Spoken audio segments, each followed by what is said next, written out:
Poots. See you again at Channel 95.7, 806. Curtis, what is this? It's only one of the most beautiful songs in the world. Here's your 20.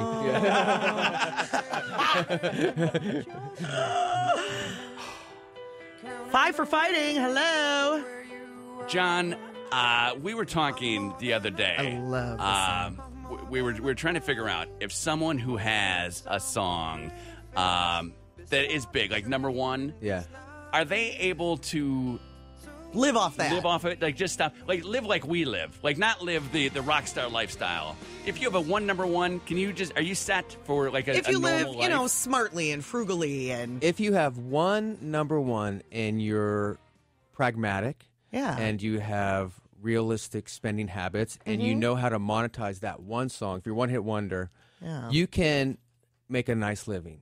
If you have two, which you do, three. Well, two number ones, right? If you have two, unless you're an idiot, you can do pretty good. Okay. If you have any more than that, forget about it. You can be an idiot and still be good. Isn't that amazing? It's crazy. That's amazing. It's crazy. Yeah. Now, you guys are still together, right? Well, kind or of. Are you not? Well, the Fight for band, Fighting. there's really never been a band. Fight for Fighting's always kind of been my stage name, even though I've had amazing musicians with me for the last, decade. So it's been nice in that, we'll never truly break up unless the voices in my head stop talking to me.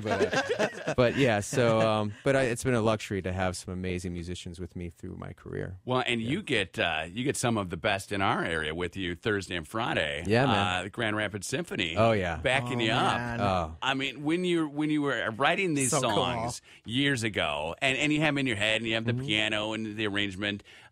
You probably aren't thinking long term. Like I'm gonna be in a band shell one day out of Canonsburg with a huge orchestra behind me. What's that like? The first time when you're like, this could happen.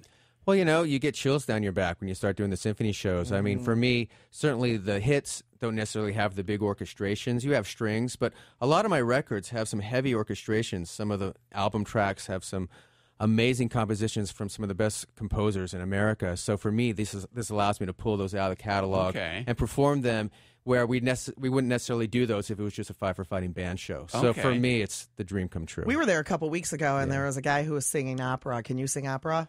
Not anymore. Oh my gosh, Curtis, show you got the voice? John how he sounded. So he sang Camptown Races. It was a Picnic Pomps night. Yes. So operatically? Operatically. So, Camptown Racetrack, 5 miles long. It was awesome. It was awesome. I make Curtis do it every day. Watching him sing that was awesome, and we're like laughing because it's like we didn't expect amazing. it. You didn't expect that voice to come out. Oh yeah. I mean, it's so odd hearing the operatic guys sing like pop songs, or like hearing like Pavarotti sing Jingle Bells. Yeah. You ever hear that? Jingle bells. Yeah, and they sing it really slow and dramatic, and you're like, Dashing through the snow. yeah, and then they burst into Italian, and you're like, what the hell's going on here? What's going on? Wait, so you've been hanging out in West Michigan for how many days now? Because you were in Holland yesterday? Yeah, we love it. We come for Art Prize virtually every year. That's so cool. We go down to Reserve and have dinner, and we just love Grand Rapids. It's such a wonderful city. I mean, it's a small town, but it has everything you could ever want in any city. Because you're living in L.A., right? Yeah, we're living in L.A., and, so that means I can't come out during the winter because I would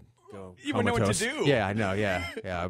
I would literally panic and run Are you screaming. from L.A.? Born and raised. Born and raised. Born and raised so Valley dude. You Yeah. wouldn't know what So to you've do. never had a winter coat in your life. Oh, no. I don't have a tie or a coat.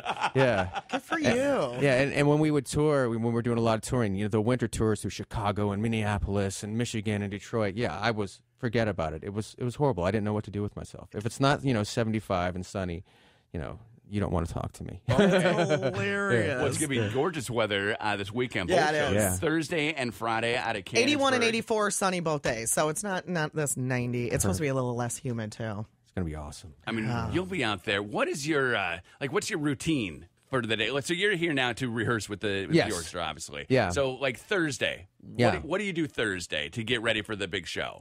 We'll rehearse Wednesday night. The nice thing about doing two shows is you'll actually rehearse the night before your first gig.